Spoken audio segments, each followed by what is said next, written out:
So welcome. It's nice to see all of you here. So the topic of this is news and finance, and I was trying to come up with a really good example to drive home the kinds of issues we want to discuss. And the best I could come up with was Mad Money, which is Jim Cramer's show on CNBC. So I don't know. So the people who laughed, I'm sure, have seen it. For those of you who haven't, who didn't laugh, maybe you think it's a serious, but you should watch the show. I highly recommend it. I think he's a brilliant guy. What you'll notice about the show, and this sort of gets at the topic that we wanted to discuss today, is how the mood of the show is like deeply affected by what happened in markets that day or the few days prior. Like when Jim gets on and talks about what his views are after the markets have done well, he's generally happy and upbeat, and when markets have done poorly, he's sort of unhappy and his mood is bad, and he truly is affected by what markets have done. But what's interesting is that not only is he affected by what markets have done, but his listeners become affected by it as well through listening to him. And in fact, I suspect that many people form their opinions about markets not by a careful analysis of corporate earnings or by analyzing macroeconomic news data, but by listening to what pundits like Cramer have to say about markets, right? So say what you want about him, and the opinions vary, but listening to the show, you get a very clear sense of how much markets affect what the media says, and then in turn of how much what the media says affects what market participants think.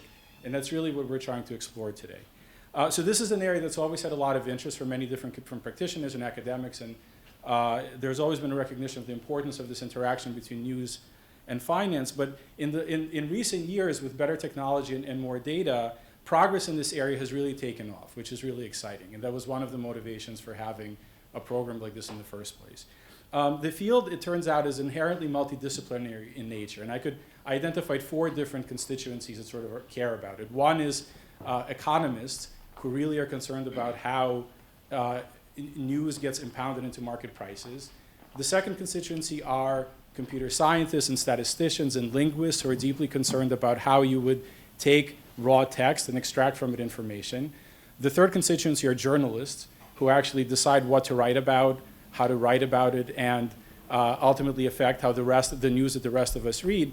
And finally, you have investors who absorb all this information, including news, and ultimately submit trades, and that's how prices get formed. So somehow all 4 of these groups are involved in this area. And we're very fortunate today that we have representatives from each one of these 4 groups here, and we have everyone for a full day. And we're here, we can share ideas and ask questions, and so it's a very exciting program, and I hope we'll all learn a lot about this very fascinating area. So a quick administrative note, each talk will be a half hour. We're going to ask that people don't interrupt the speaker until the speaker says it's time for Q&A. Hopefully there'll be a few minutes, but maybe not. We didn't plan this in exquisite perfection, so we may be a little short on time, but if there is time for Q&A, the speaker will tell you, so please hold questions until that time. So enough talking for me. I'd like to introduce Paul Tetlock, who's a professor here at the business school, to talk about his very important research in this area. Thank you.